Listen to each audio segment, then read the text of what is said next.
Good evening, everyone, and welcome to the third Maryland Democratic Party Burgers and Brews Gubernatorial Candidates Forum. We are so happy to be here tonight on the Eastern Shore in beautiful Salisbury, Maryland. Thank you to Evolution Craft Brewery for hosting and sponsoring us, and thank you to our additional sponsors, GS Proctor and Associates and Velocity Capital.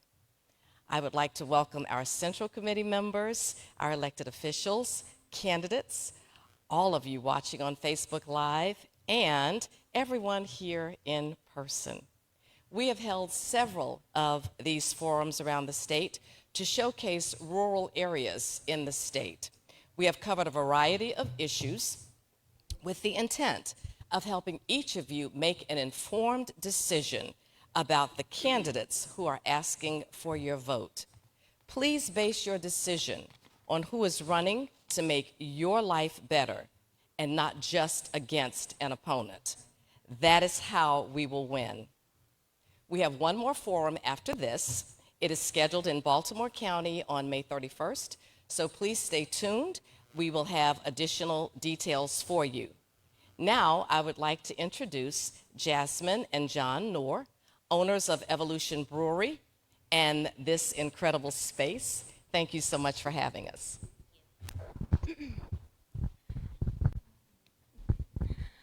Good evening, everyone, and welcome to the lovely Eastern Shore of Maryland. My name is Jasmine Norr, and we're happy to have you all here at Evolution Craft Brewing Company. My husband, John Norr, and his brother, Tom Norr, are the founders of this good beer making facility. What better way to start a evening of politics than a freshly brewed local beer? So I hope that you all enjoyed that upon your arrival, as well as the burgers that our talented chefs made this evening. We are honored to be hosting this event for our Democratic candidates for governor. And we hope that you all have a lovely evening. We wish you all the best as you answer these questions and along your campaign journey. Sorry.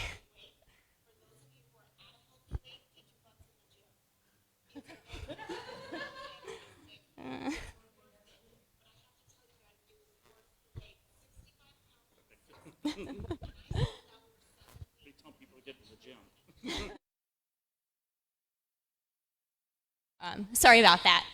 Anyway, we hope you all have a memorable evening, and thank you for attending. I'd just like to add, it's been a crazy few years with the pandemic and obviously lots of craziness in politics.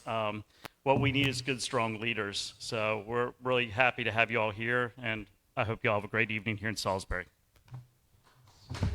Thank you. So thank you for hosting us tonight. We are so very grateful. Now, I have the great honor of introducing my friend and your mayor, the incredible Mayor Jake Day, who was born and raised in this beautiful city. Thank you so much, Mr. Mayor, for joining us. The mic is yours.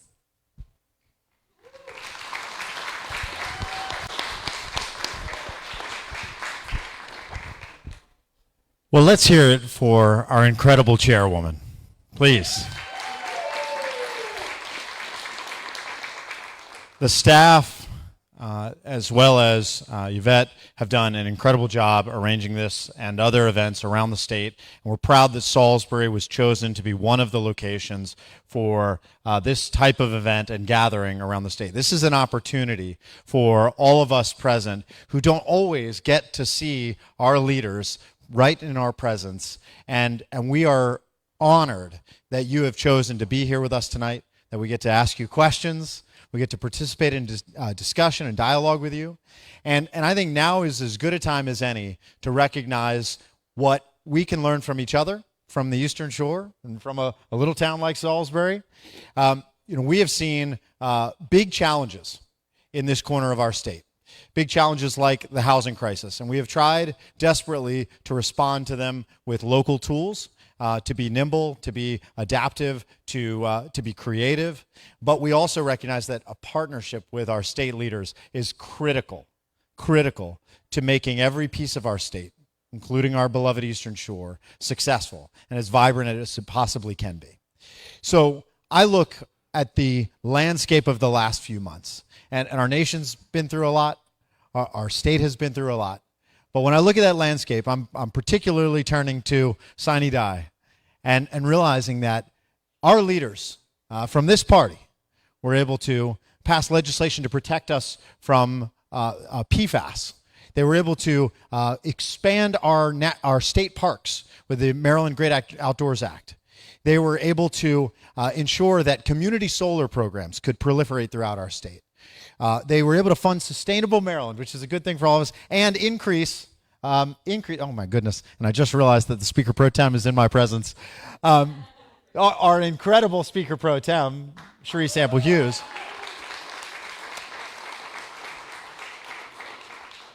and restore funding for our local communities to take care of our roads and our bridges and our streets.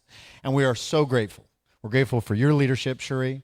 We're grateful for the leaders of the state. And I am just beyond excited that the four of you, leaders in your own right, leaders who have done amazing things in the state, are willing to be here tonight to share your vision, to share your passion, and to commit to us that every part of Maryland matters. So thank you for that from the bottom of my heart. Thanks for being here in Salisbury tonight, and we so look forward to hearing from you. Thank you.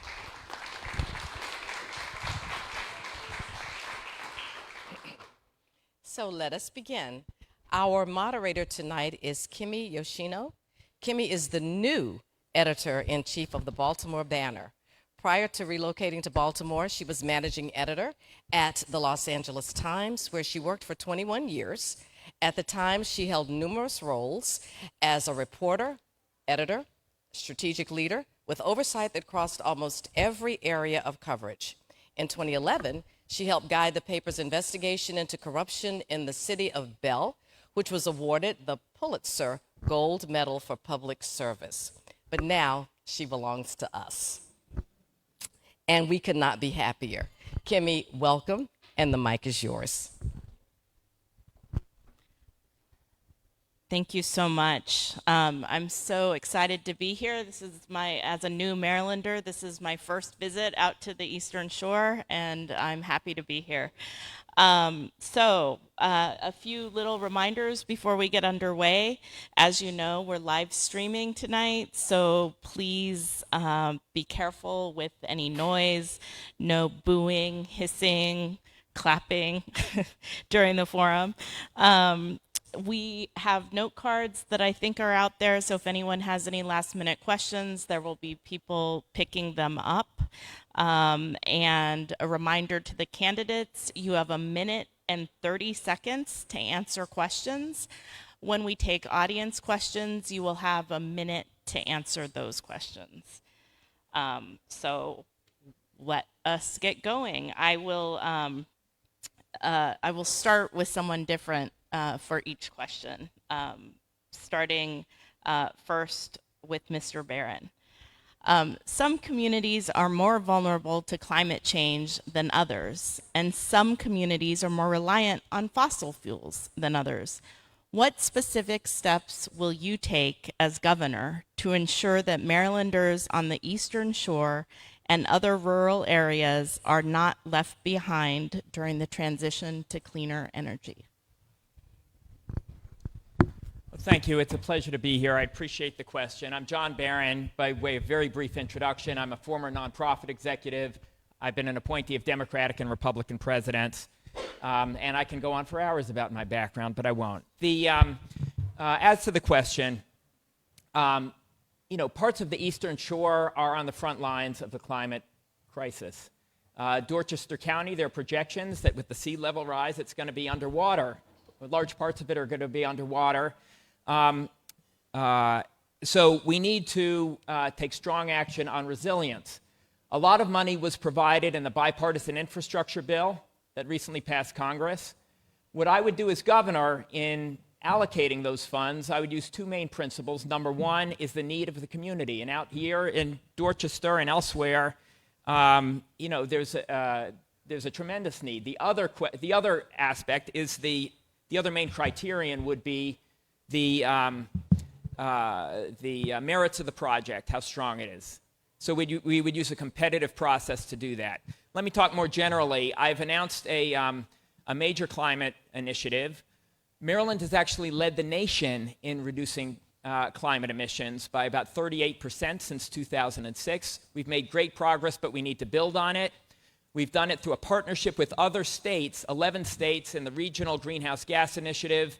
I'll talk about that a bit later, but I would expand on that by bringing a similar regional approach to transportation and buildings and other industries.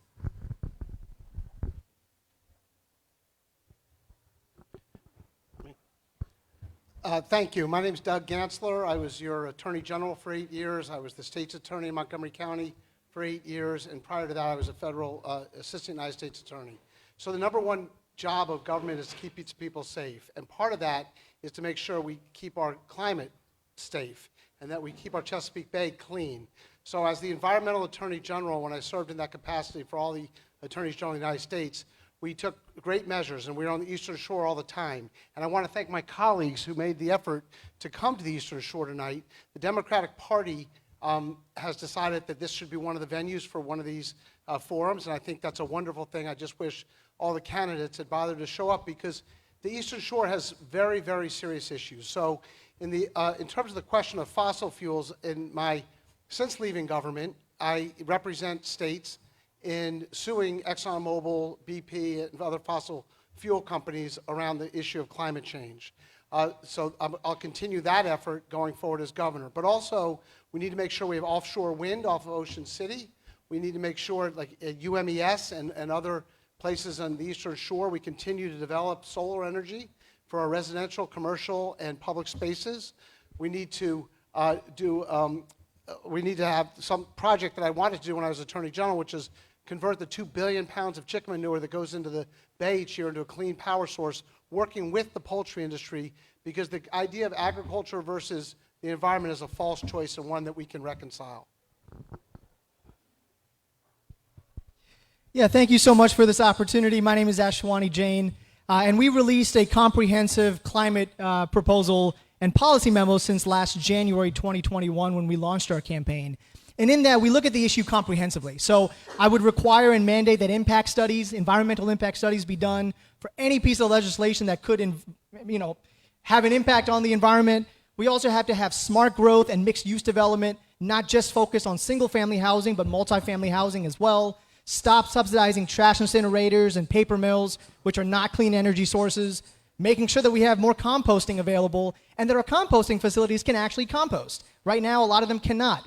We also have to make sure to reform the Commission on Environmental Justice so it has more geographic diversity and no representation from anyone who's from natural gas or the fossil fuel industries on there. We have to protect the Bay. We also have to make sure that we're investing in solar, in wind, and hydropower. And the final piece of this is making sure that residents who are impacted by those decisions, especially folks on the Eastern Shore, are at the table. We have the first 100% volunteer-run, crowdsourced statewide campaign in the United States. Every climate policy and every other policy that we've launched on our campaign has been built by residents from the Eastern Shore and from every other background and county as well. And that is how you start to make sustainable change. Hello, I'm Jerome Siegel. I'm a bread and roses socialist. I hope that nobody is scared by that term socialist. I'll try to explain it, but I think it has a special relevance to your situation. I hate to tell you this, but I think it's worse than you think. The water is rising. The planet is more fragile than the experts have thought. There's less cooperation than we had anticipated. Things like the war in Ukraine is making global cooperation even more difficult. There are record highs in Antarctica. Stuff is moving into the ocean.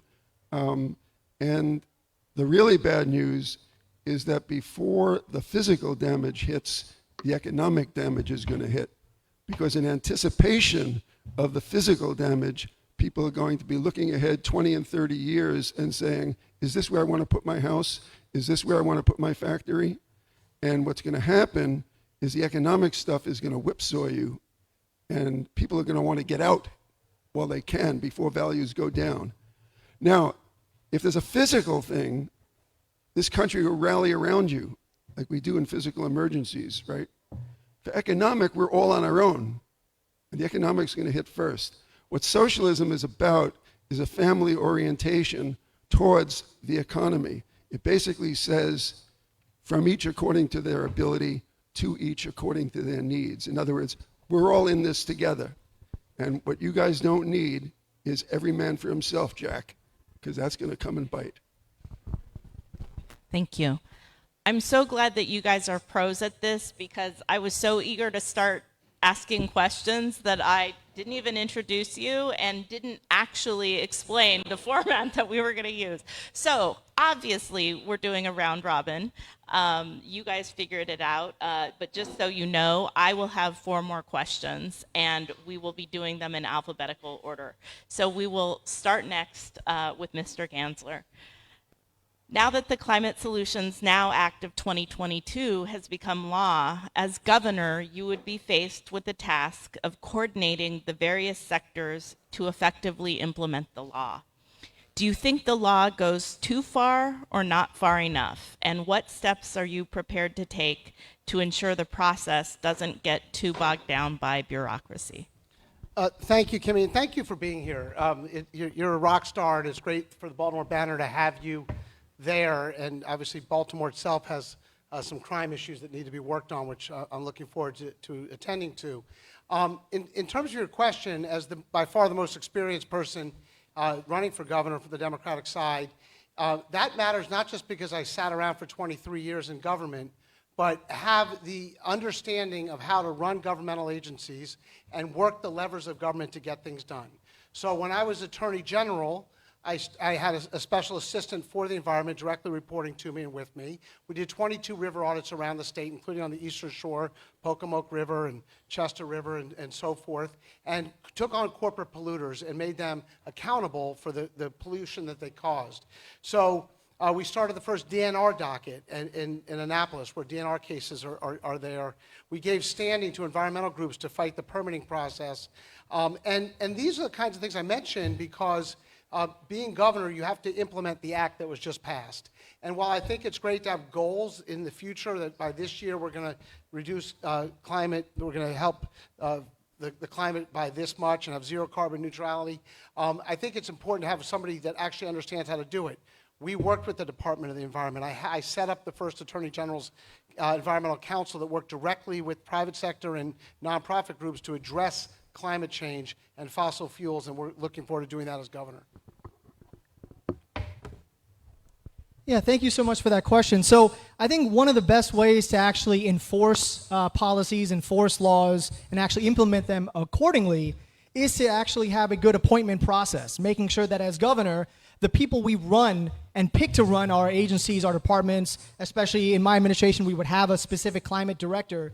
They actually reflect the diversity, the needs, the geographic diversity, and the lived experiences of the folks who are going to be impacted by these decisions. That goes back to one of the experiences I had working in the Obama administration. I was in the office that actually helped manage, recruit, and retain all the political appointees at the federal level. So working in big bureaucracies, but actually understanding how do we elevate those voices, find the right people, retain them, recruit them, so that we can actually enforce those policies equitably and sustainably, I think is a big piece of the experience that I bring to the table. We also have to make sure that our leaders are held accountable. A lot of times we have the money, we have the right policies, but because of certain elected officials, at least currently our governor, is not being held accountable. And so that's where on our campaign, we've started that process from the first day we launched our campaign, being entirely crowdsourced, making sure that I myself am personally going to every single county, being in Salisbury on the 24th of every single month, having a full public schedule at janeforgovernor.com, making sure residents can meet me without having to donate a lot of money or having to have a lot of connections, I think can also go a long way.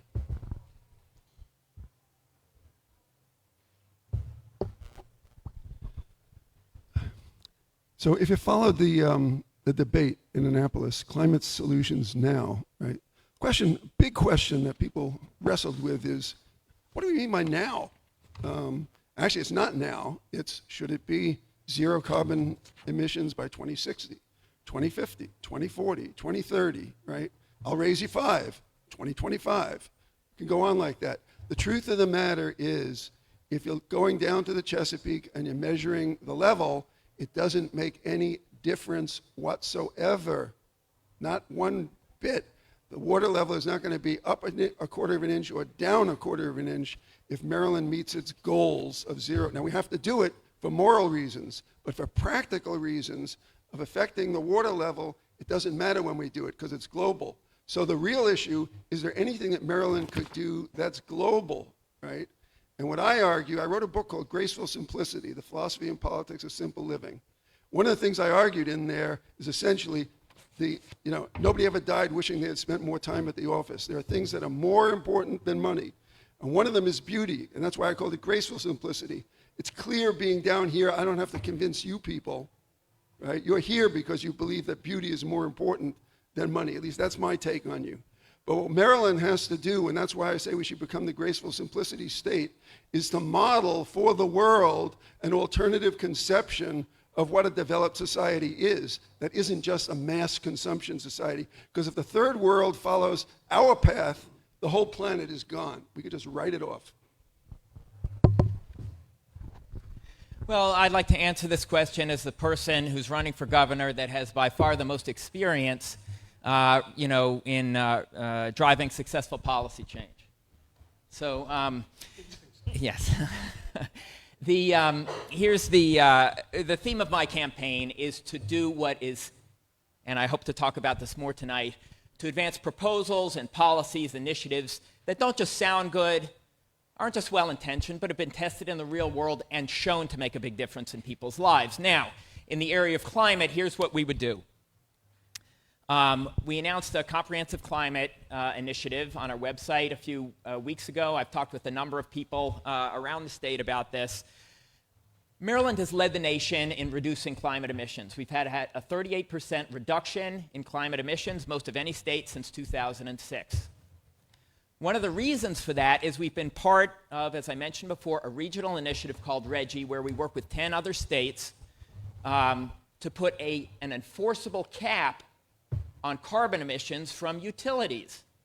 And that cap lowers over time. So government sets the limits, they're ambitious limits on what can be emitted, but industry determines how to meet those goals in the most cost-effective manner. That only applies to utilities. As governor, I would lead in expanding, and there's a budding regional initiative with 2 other states right now. I'd hope to bring on, Maryland would join it. I'd hope to bring on other states, larger states. It's called the Transportation and Climate Initiative, to bring that same successful approach to other parts of the economy. Thank you. Mr. Jain, what is your position on installing wind turbines off the coast of Ocean City? And how would you balance the need for more renewable energy and the promise of new jobs against people who worry about tourism and sightlines? Yeah, thank you for that question. I think it all goes hand in hand. As I mentioned earlier in my comprehensive climate policies, we need to support offshore wind. And when you talk to business owners, when you talk to residents, and anyone who actually cares about our climate and our environment and our economy, that is sustainable. And it actually is, it's 20 miles off the coast. It makes sense, it can be done, and it needs to be done, and it would be a priority in my administration. But beyond that, we also have to look at how do we also encourage more tourism. One of the things that we've also advocated, and we have a specific Eastern Shore policy memo also shared on our website since last January 2021, is creating a new office of recreation and outdoor recreation, making sure that we're devoting more money and taking that department outside of the Department of Commerce and actually having it dedicated to making sure we're encouraging more tourism. That also means we have to support more infrastructure projects. We also have to address affordable housing. We also have to make sure that small business owners get the resources and capital they need to start a business or expand a business. It makes sure that workers actually get a good living wage and finally paid family and medical leave and sick leave, making sure that we're taking care of all these issues sustainably. and not just looking at piecemeal approaches, but really looking at all of these issues connected, because that's how we not only improve our environment, but also create more economic activity in the long term. Well, I hardly know where to begin. First of all, this whole business about new jobs, vastly overstated. In case nobody has noticed, there's no population growth going on in this country. It's not a shortage of jobs that we're going to be facing. We may be facing a shortage of workers. Secondly, the issue with jobs isn't new jobs, it's better jobs. Or, from my point of view, actually, it's more time and less stuff. It's basically 4-day week and 3-day week, and using that time to do what I call passion work, which are jobs that are so good that you would do them for free if you didn't need the money. And it's ways of knocking down the household budget, in fact, so you don't need the money. So this is more than I can lay out in a minute or even a minute and 30 seconds. But let me just say a word about bread and roses, bread and roses socialism. All right, bread is basically Bernie Sanders and Elizabeth Warren. That's half of it, okay? Roses, it's not Russia, it's not China. It's very American. It's Henry David Thoreau of Walden Pond. It's the Quakers who knew about the joys of simplicity and also knew of the connection about how you live your life personally and the evils of the world. And it's the utopian pre-Marxist socialists who, you want to know who they were? They were people of the Enlightenment, like Hamilton, who believed in government and what government could do, but Hamilton with a social conscience. If you merge Hamilton with the Quakers, you get the utopian socialists. So that's what Bread and Roses is about. And my time is up. So I support cutting through regulatory barriers and making it feasible to do offshore wind for industry to make those kinds of investments, and working with the federal government and other jurisdictions to allow that to happen.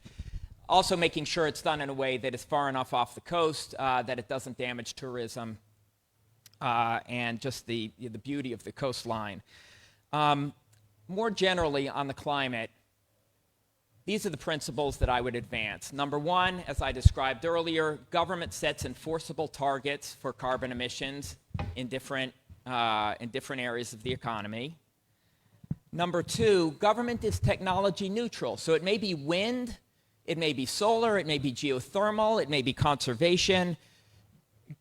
Industry should figure out to determine how to meet those goals in the most cost-effective manner as markets and technologies change. One of the wonderful things about the regional greenhouse gas initiative that I described and its success is that it actually has industry buy-in for that very reason. It's not government dictating which technologies are actually going to be used. Industry determines that.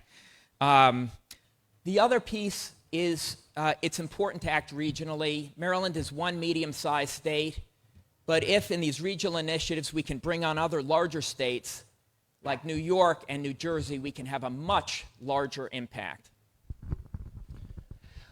I don't understand the position that the governor and the comptroller have taken against offshore wind. I think it's an absolute no-brainer. In terms of how it affects tourism, it doesn't. It affects jobs. We have more jobs because of it. The nearest, and when I was Attorney General, we dealt with this issue in Western Maryland on top of mountains when people actually could see the windmills, and they're totally fine with it, and it's an alternative source of energy and helping with climate change.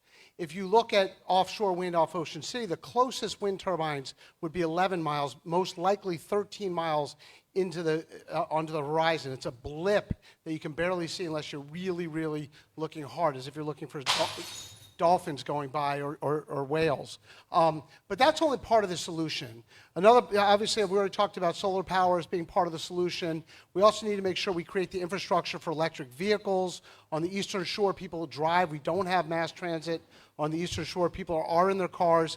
We need to make sure we have the infrastructure set up as the private sector literally and figuratively drives us toward electric vehicles. We need to make sure we have charging stations in every community and every socioeconomic community as well, so that people can charge their cars and use them. We don't have that now. We need to have that. We need to contain sprawl as part of the equation. Lakeside, for example, the development that's going in Trapp outside of Easton is an abomination. 2,600 new houses. We need to have smart growth. Mayor Day is a wonderful advocate of affordable housing. We need to make sure we have housing in downtown areas so we have smart growth. Thank you.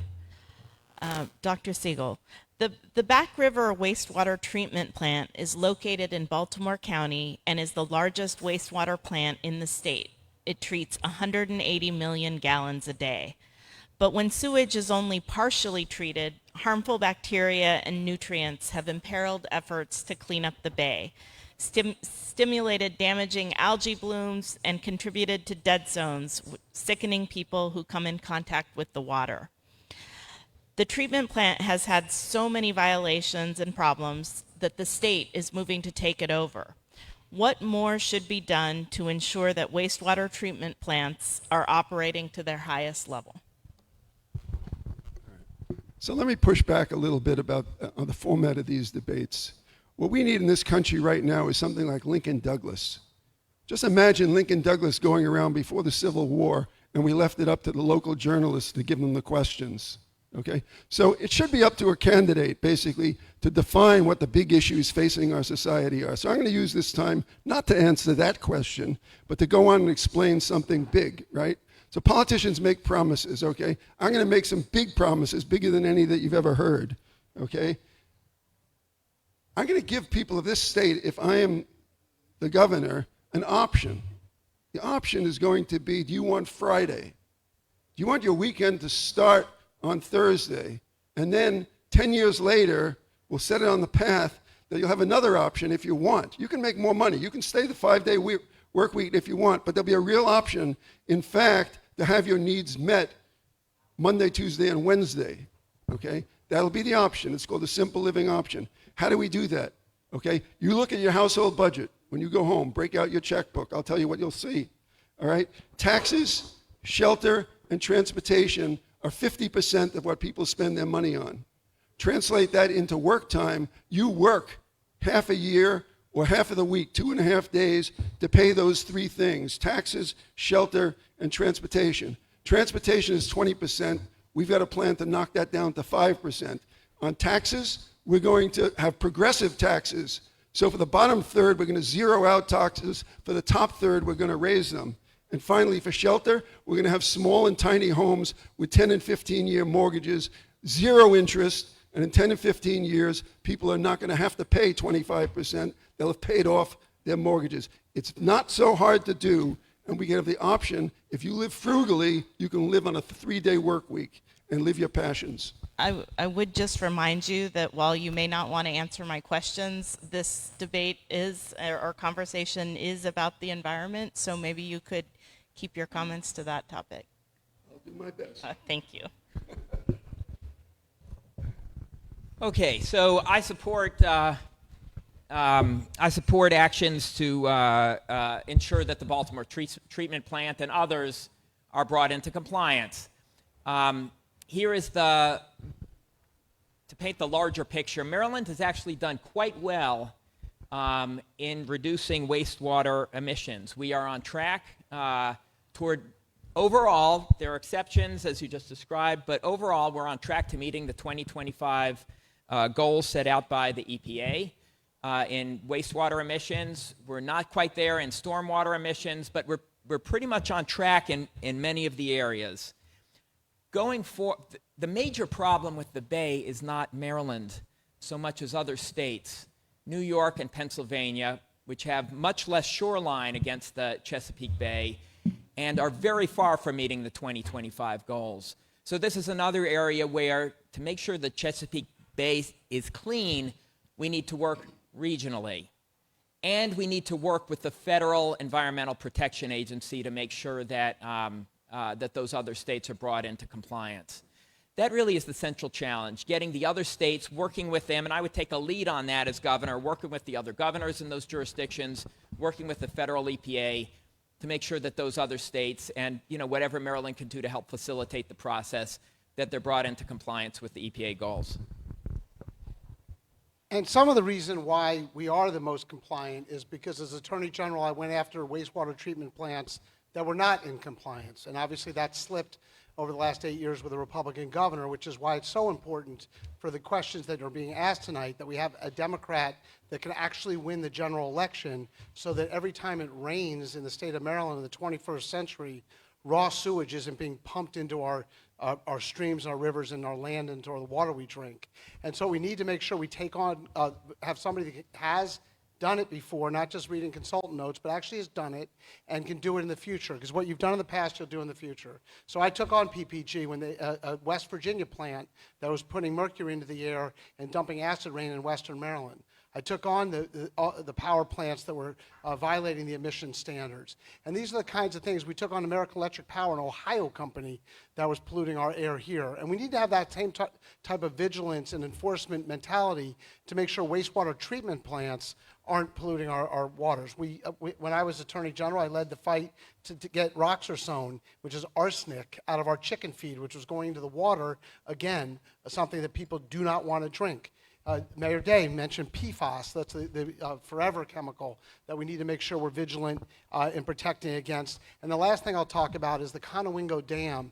John mentioned Pennsylvania and New York. I worked with them as Attorney General. I worked with them as Governor. But the Conowingo Dam, where 50% of the water that goes into the bay comes from the Susquehanna River, we need to make sure we deal with the permitting process there as well.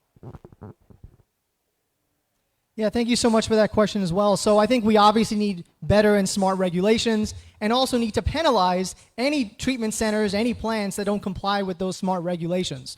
We also, I think this issue also ties into stormwater runoff that gets into our streams, gets into our food and our water. The Eastern Shore is known to have really unhealthy nitrate levels from their private wells. The issues of Flint, Michigan are close by to home.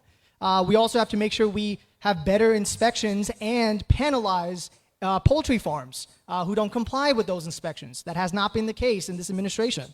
Making sure that we're also enforcing agricultural zoning, so we're not building on top and adding to this waste in our water and our food and our streams. And then, in my administration, like I mentioned earlier, we would also have a climate director that would be in charge and be elevated to a position where you can actually be at the table for any departmental meetings that I'm having, any conversations that we have, whether it's related to housing, infrastructure, labor, you name it, because climate, as we all very well know, is integrated into every other aspect and every other issue that we talk about. And if we don't take it seriously, then none of the other things can follow. Thank you. So this will be the last of the moderator questions. Mr. Barron, oyster management has long been contentious. How would you balance the needs of watermen and the seafood industry with the ecological function that the oyster population provides in the bay and rivers? And are there specific parts of the fishery and restoration efforts you would like to adjust? Whether that's more or less restoration or managed harvest bars or catch limits, anything like that. So this is an area where between the watermen and the environmentalists cleaning up the bay, there are common goals and common interests because you need a clean bay to have a healthy oyster industry. There are differences about how to get there, but I support the consensus processes that have gone forward and would be a leader on that to try to bring consensus, policy recommendations and to implement them between the industry and the environmentalists. So I do support policies like replanting, oyster replanting, farm-raised oysters, and others. But I think it's also important to have a vibrant wild oyster industry. I just think there is area for consensus here. The goals are the same, and I would make sure that the parties are brought together and be a leader in helping to develop consensus policies. When John Smith came to Maryland, the oysters themselves, in a 3-day period, would clean and filter the entire Chesapeake Bay. And that was still the same into the 1860s, 1870s, and obviously that's not the case now. I wrote an op-ed in the Star Democrat that I would commend all of you in the Eastern Shore to read about this very issue of watermen. versus aquaculture. And I think it's a false choice. I think we can have both. We should have both. The Watermen provide thousands of jobs. This is an industry that is generational, passed on from generation to generation. Within the last month, I was at a Watermen meeting here on the Eastern Shore in Talbot County, talking about their concerns, their needs, and their livelihood. So this is something we need to make sure we do. I think that this idea that agriculture, Watermen, and the environment are at odds with each other is just wrong. They all want the same thing. We all want a clean environment. We all don't want sprawl. We want to make sure the industries that have made the Eastern Shore, the very backbone of the Eastern Shore, maintain and thrive in the future. And one of the things I mentioned in my opening is to make sure we get a power plant, a carbon neutral power plant to convert the 2 billion pounds of chicken manure that goes into the bay each year so we can have a more vibrant poultry industry going forward and to be able to support our watermen and make sure we have wild oyster fishing as well. So obviously there's always a back and forth between the watermen and those in the aquaculture industry. But I do think both can benefit if we look at the issue comprehensively and sincerely, which is why you also see some watermen starting to participate in the aquacultural industry. But we have to make it exciting, we have to make it feasible and affordable and accessible. And so as governor, I would make sure that we're offering certain tax incentives and tax credits to make that transition feasible. I would also make sure to charge our Oyster Advisory Commission to develop a specific plan with timelines and metrics in place to make that transition easier.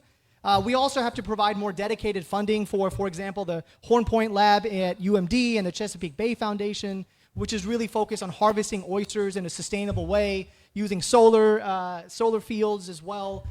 So there's a lot of common sense things that we can do, but it all starts with looking at the issue comprehensively and sincerely and really bringing those parties to the table and understanding the restrictions that they have to actually make that transition, and then using the resources of the government to actually provide those incentives and resources to help with that sustainability.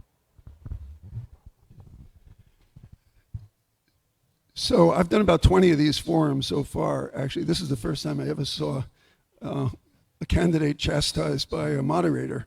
But in defense, I want to point out how, in fact, I am talking about climate change, okay? One of the things that I talked about was the transportation sector and reducing transportation spending from 20% down to 5%, which would allow you to start your weekend at 10:30 on Friday, okay? Transportation, in fact, is the source of the largest CO2 emissions, right? It's the automobile. It's the main thing, the single biggest thing that we're doing is the automobile. And we've got consensus in this society that the way to deal with it is a transition to electric vehicles. And we've got policies, both Maryland policies and federal policies, to hasten that transition by subsidies, right? And we've got in the Build Back Better bill that Biden can't get through the Congress, we've got the largest subsidies ever, right? $12,500 if it's built in the United States. Well, guess what? The Tesla starts, the best-selling electric vehicle in the world starts at $60,000. So even if that were to pass, and it won't, and it's not even sustainable, but let's say you knocked it down, add the Maryland thing in there, and you knocked it down to $50,000. What's the relevance of that to poor people, to low-income people, to tell them you can have a $50,000? What we need is cheap EVs, cheap, low-cost EVs. And guess what? The second best-selling electric vehicle in the world is the Wuling Mini, and it sells for $5,000, but only in China. That's what we've got to have here, is a $5,000. And guess who owns 44% of the company that makes these $5,000 electric vehicles? General Motors.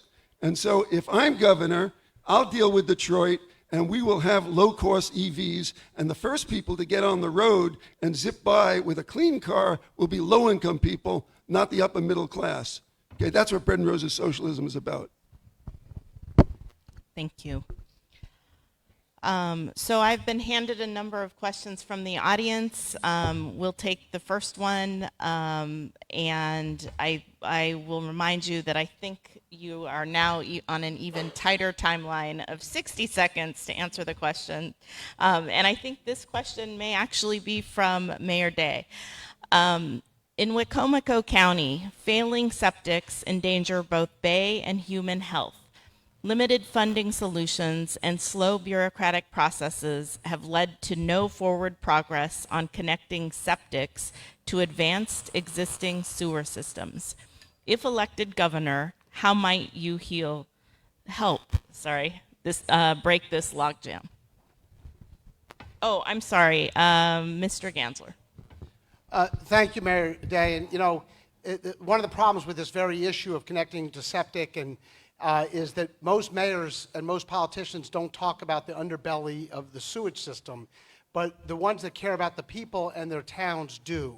And so, Mayor Day, I appreciate that question, which is a legitimate issue and goes directly to the notion of smart growth and making sure the growth is in downtown areas. As you know, my Lieutenant Governor, Candace Hollingsworth, was the mayor of Hyattsville, Maryland. She was the mayor of a town, took it from a town that was in very much disarray and made it a beautiful, wonderful town. She then left after 6 years to start Our Black Party, which is a national nonprofit.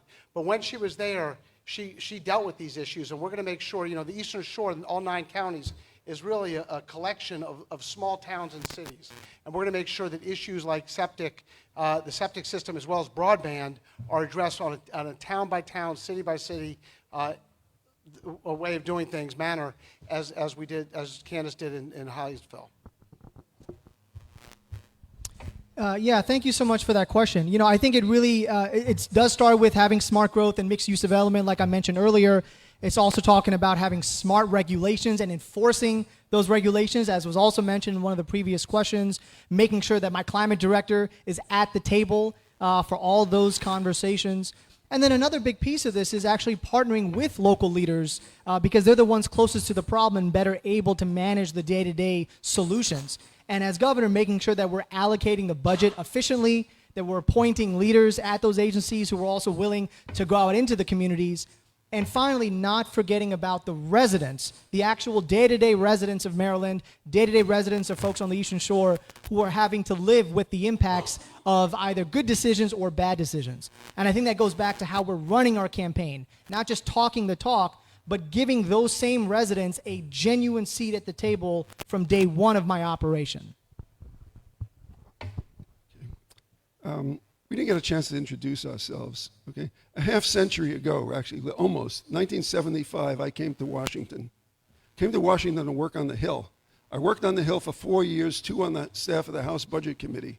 While I was there, I helped set up a task force on there that was on the distributive impacts of federal and government policies, essentially a social equity lens to look at everything. Then I went into the executive branch. For 10 years, I worked on global poverty, on issues of health, the environment, education, population. And then I spent 25 years at the School of Public Policy at the University of Maryland, okay? So I know a little bit about government. One of the things I know about, as a matter of fact, is expertise, and that it actually takes you about 10 years. Oh my God, 5 seconds left. It takes you 10 years to know one issue. You don't want a governor who's an expert on septics. You want a governor whose values are right and knows how to get an expert in the right place. My lieutenant governor comes from here. He's a city councilman at Galena. He won his election by 49 votes. He's the guy who'll be running this septic thing for me. For me, the question is, do I know how to pick someone? For important environmental and development projects like connecting septics to sewer systems, we need to set up a process. There are resources available, obviously, from the state, also the bipartisan infrastructure bill. To the maximum extent possible, we should be allocating those resources to projects here in Wicomico and elsewhere around the state through a competitive grant process. I headed a $1 billion competitive grant program at the Department of Defense. The main principles in allocating those funds should be, number one, the need of the community. Number two is the merit of the project. And number three, the process needs to be simple and transparent. It can't be a bureaucratic process. The communities need to be able to make the case for the funds in a straightforward way, not 90-page proposals, but a simple, transparent, merit-based process where experts make the decisions. Thank you. We'll go to our next question from the audience. We'll start with you, Mr. Jain. How do you feel about nuclear power as a solution to the energy crisis? Yeah, I think that's something whenever you talk to any environmentalists, you'll get widely different answers in terms of expanding nuclear power. So I do support keeping the ones we already have existing, but I am very mindful of the safety issue. And so when it comes to developing new nuclear, yes, it has less carbon emissions, it's much cleaner, but the safety issue is something that should be taken seriously. And so my team right now is still working through to figure out exactly how do we move forward beyond just talking points.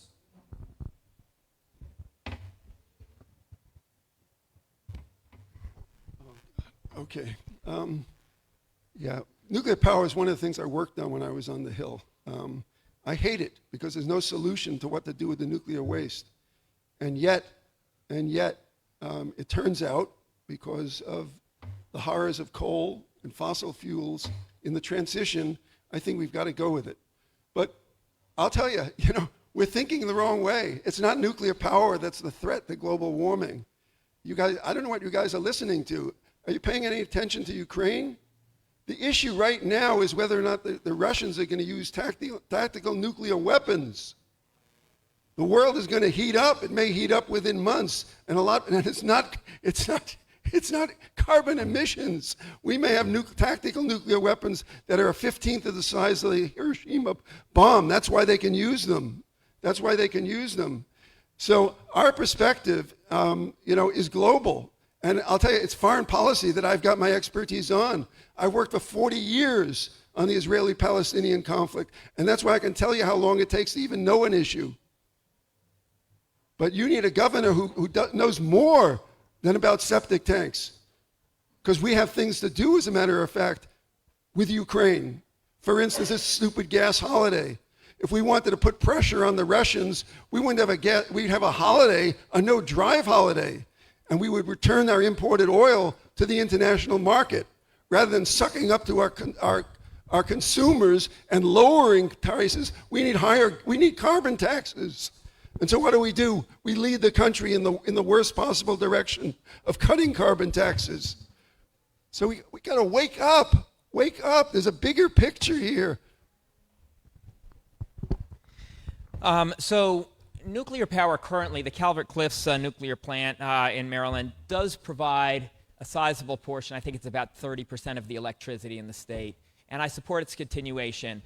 I do support nuclear energy. Again, we have to look at research and ways to ensure safe disposal of nuclear waste. So that needs to be a priority. But I do support nuclear as one of the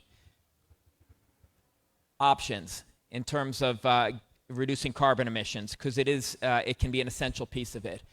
I also, as I said earlier, I support a technology neutral approach where government sets the caps, lowers them over time. They're ambitious caps on lowering carbon emissions, but basically lets industry determine based on technology and market conditions what are the best approaches to get there, which technologies.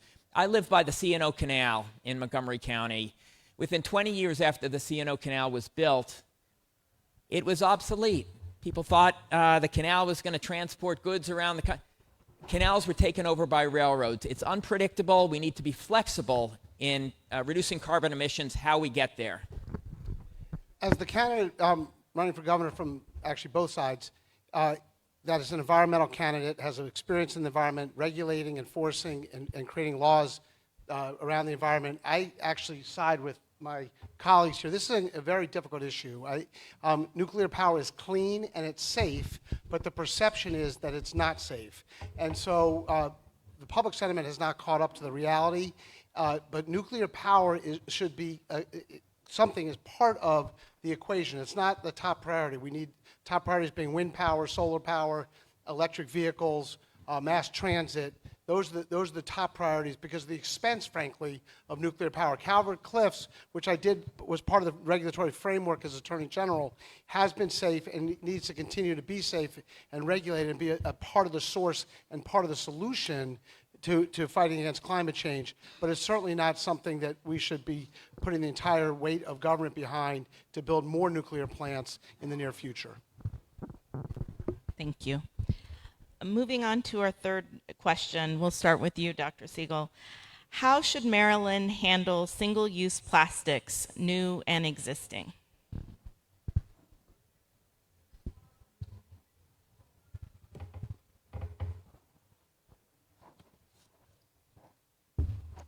Remember what was that movie with Dustin Hoffman, The Graduate? Maybe you guys are too young. Okay, I'm going to be 79 in November. I remember The Graduate with Dustin Hoffman. Right, he's graduating from school, and a friend of his father takes him aside and he says, "I'm going to give you one word for your future. One word." He leans over, really interested. What's that one word? He whispers to him, "Plastics. Plastics." Right? That's it. The future is plastics. That's America, right? That's America. You can make a buck. You can make a buck. That's your whole future. That's capitalism, okay? That is capitalism, and plastic is great. Plastic's great, except for the environment, except for life, except for beauty, except for everything that really matters.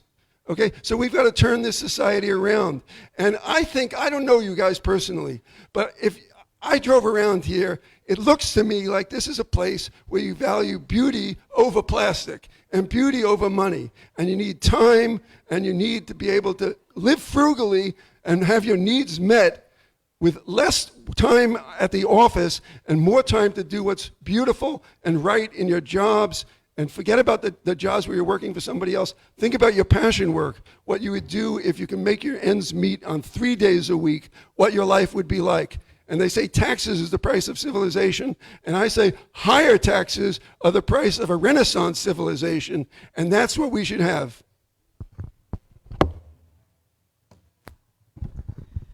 So I live in Montgomery County. We have an excellent plastic recycling program, minimizing use of plastics in the grocery stores and so on. I'd look at expanding that to other parts of the state.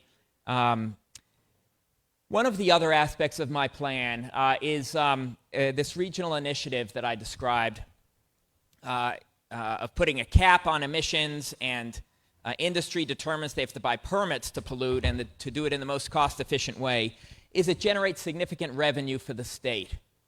And one of the uses of those revenues under my administration, I've proposed providing seed technology so that Maryland can become a leader in green technology development, to provide funding for early stage technology development and green technologies, including areas like plastics disposable and recycling and alternatives to plastics. We need technological innovation in those areas. The state would provide part of the funding. It would need to be matched by funding from private industry, venture capital. At the risk of making a sweeping statement, I would suggest that everybody in this room and everybody watching who is over 50 years old remembers the television ad growing up of an American Indian who was actually played by an Italian guy, rowing down the river in a canoe and watching the pristine evolve into plastic bottles floating all around him. And then at the end of the commercial, there was a tear coming down his face. And I think as a large part of that ad and sort of the education around this issue of litter, which is the problem with the plastics, many people that are over 50 don't litter, but now people do. I'm a big practice what you preach person. When I was Attorney General, we had an Attorney General Clean Up the Bay Day where the whole office would be invited out to come to clean up different rivers, and we would just find tons and tons of plastic bottles and bags. And I agree with John.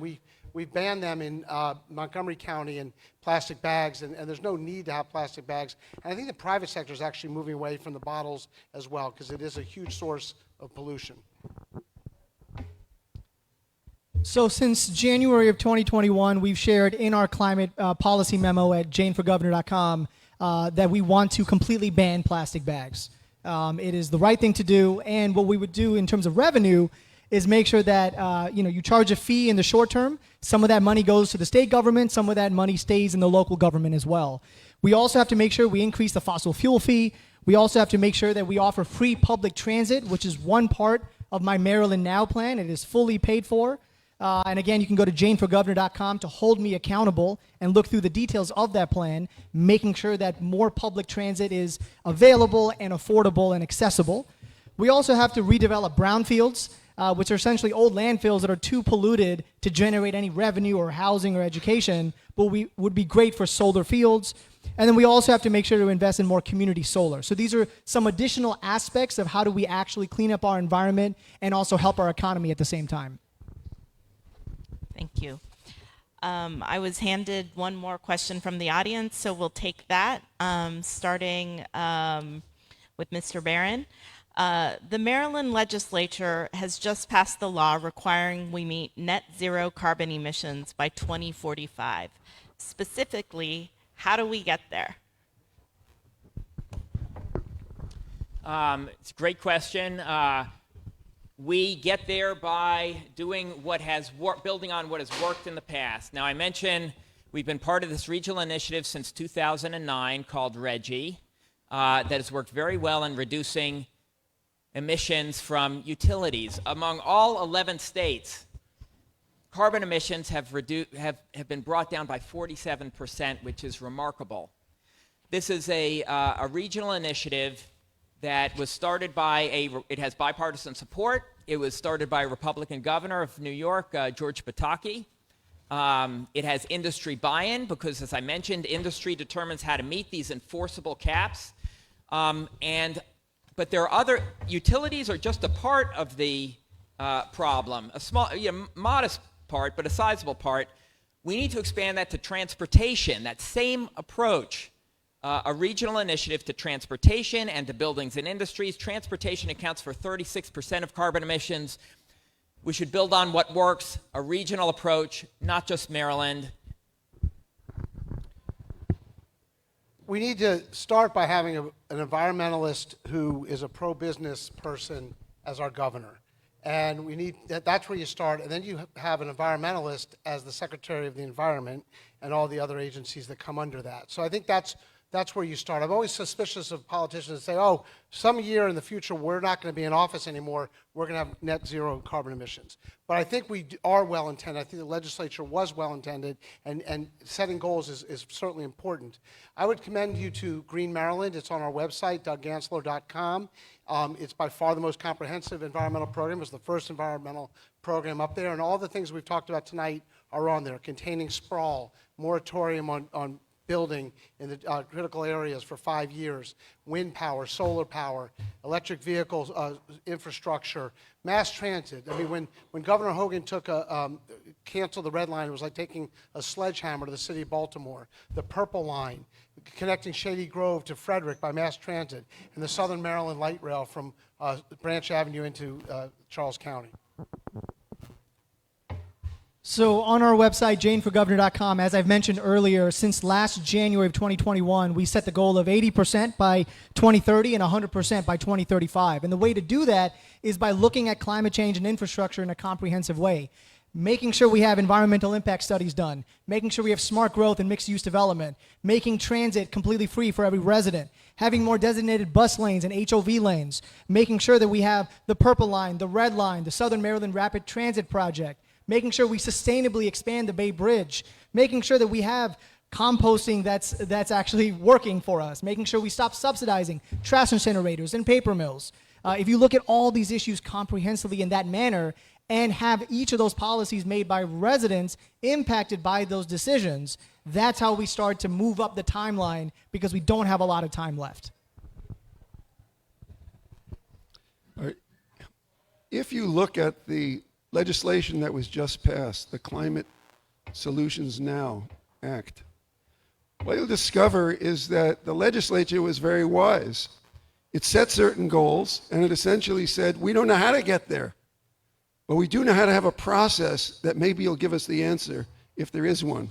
And so what the bill does is it sets up a commission, and then it sets up a process of public hearings and commentary on the plan that the commission will give, and so on. So we've got a democratic process that's going to bring in the best experts that can be found, hopefully, to come up with an answer to this question. The idea that gubernatorial candidates should have the answers to this when we're going to turn it over actually to both experts and a whole process of civil society is another one of these absurdities. But let me just say something about the wisdom of the legislature. Not always. The biggest issue facing this state is education. They think that, oh, we solved that 2 years ago. Didn't you hear about the Kerwin Commission? Well, one of the papers that I gave you, I hope you pick it up before you leave, is my address to the Maryland State Education Association a few days ago. And what I told them, I used to teach philosophy of education at University of Pennsylvania. I told them, on equity, the Kerwin Commission is great. On the mission of the schools, on what schools should be doing, it's the most impoverished document I've ever seen in my life. I would give it an F. What Maryland legislature has done is it has set Maryland schools with its accountability board on the road to nowhere. It's going to turn us backwards if we follow it. So that's the biggest issue. Yes, you can come up with something, but what if you come up with the wrong answer? And that's what the legislature did with this thing that they called a blueprint for excellence. They never even defined excellence. Nothing. There's nothing in there. Thank you. Thank you for taking the questions from the audience. Now we will give you 1 minute for your closing statements, and we'll start with you again, Mr. Barron. Big picture on why I'm running for governor, because Maryland is not making progress on major problems that damage millions of lives, and I'm offering a fundamentally different approach. In education, more than a quarter of middle school students in our state can't read at a basic level. Those and other achievement numbers are no different than they were 20 years ago. Moderate income Marylanders have seen stagnant wages since the 1980s as income inequality has soared, and our state has made zero progress reducing our poverty rate in more than 30 years. Fellow Marylanders, we can't just keep doing the same thing we've been doing for decades, rolling out one unproven government program after another and expect a different result, because many programs, unfortunately, just don't work. Instead, to make progress, we need to expand solutions that don't just sound good, but have been tested in the real world and shown to make a big difference in people's lives. Let me give you one example of a proven intervention. When I'm governor, we are going to expand high-quality tutoring to every struggling first and second grader in the entire state of Maryland, because that has been shown to move them up toward grade level early before their problems get serious. We're going to do it by engaging the community, including retirees and recent college graduates, to become tutors for a modest stipend as a public service. That's just one example. Other examples of what I would do are on my website. Thank you. I want to thank the Norrs and Evo Craft. This is one of my stops here on the Eastern Shore. We actually had an event here a few months back, and I mentioned that because part of it is showing up. I've been coming to the Eastern Shore for 50 years. I'll be here next week. I'll be here the week after. And part of being a Democrat is recognizing that there are Democrats on the Eastern Shore, and we need them to be resilient, as the folks here in the room are. We need to support our Democratic candidates. When I was young, I play lacrosse still, and I used to come to something called the War on the Shore. It was Salisbury, Fear the Seagulls, against Washington College. It was a great game. But I think we need to have, the Democrats need to now wage a war for the shore. We need to have a candidate that can actually win the general election. The Gansler poll showed that a moderate Republican, Kelly Schultz, beats a progressive Democrat, however you define that, by 20%. We cannot afford to nominate an inexperienced, unvetted, person as our candidate. We need someone who's led during times of crisis, led the gay marriage fight so we can protect women's reproductive rights, and we need to keep the environment clean, clean the Chesapeake Bay, and fight for make sure we fight climate change. And I ask for your support, DougGansler.com for the people. Yeah, I just want to say thank you all so much for having me. Once again, my name is Ashwani Jain, and I'm running for governor to make politics inclusive and accessible. That's why, unlike any other candidate, I am fully accessible because 100% of our events are free. I am fully accountable because 100% of my campaign is run by residents from every age, every background, in every county. And I'm fully transparent because we've shared the most detailed, paid for, and comprehensive policy agenda since last January 2021. We've also built one of the largest grassroots campaigns in this state, and we have done it without focusing on fundraising or polling numbers. Instead, we have focused on engaging more residents in the process, empowering our volunteers, and direct one-on-one voter contact. So you can always go to janeforgovernor.com to hold me accountable. If you want to have a one-on-one about anything that was discussed today or any other question, reach out. I make the time for everyone. You don't have to pay money in order to have a one-on-one with me, and we'd love to have your support. Thank you so much. All right. Let me end with a little perspective on political debate. Okay. Everybody here has heard of the Green New Deal. What does the New Deal have to do with green, right? FDR was not about the environment, right? Where did that come from? Well, the truth of the matter is, of course, everybody buys into it. Whether they call it the equity lens or they call it jobs and so on, everybody is approaching climate change through some other set of values. The perspective was, don't let a good crisis go to waste. There's going to be a lot of energy put into climate change. Let's use it to get all sorts of other social objectives. So AOC and Bernie Sanders, who defined socialism as the New Deal, took their concept of socialism and said, not in these many words, but let's do climate change as the way to the Green New Deal, to socialism, okay? Bread and Roses has a richer concept of socialism. It's bread, that's Bernie's socialism. It's got roses, right, which is Thoreau and the Quakers. And what we're saying is, let's do climate change through a more utopian lens. 28 years from now is the time frame to 2050. We can do more than have more jobs and zero pollution. In 28 years, we can have a totally new culture. A lot faster than that. 12 years was the rise and fall of the Third Reich. In 12 years, we can rebuild a culture. So we're just thinking bigger. It's the Green New Deal on steroids. That's what Bread and Roses is about. Thank you so much. I wanted to invite Yvette back up for some final closing remarks. Thank you. Thank you so much. I'd like to thank all of our candidates for being here tonight, and I'd especially like to thank our fabulous moderator, Kimi Yoshino. Please give her a big hand for a job well done.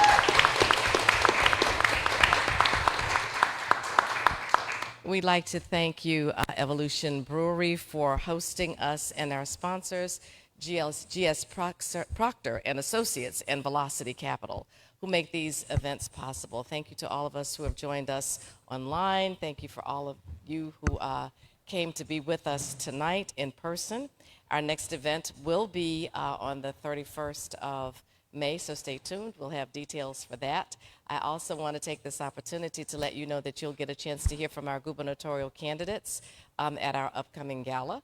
Those tickets will be they are available online now, so please check us out. It is going to be a fabulous event. We are very excited. Our first in-person gala in 3 years. And I'm so happy to say that we will be in the room with Democrats, and we'll all be able to celebrate the beginning of our March to Blue in 22. Thank you all so much for joining us tonight. Good night.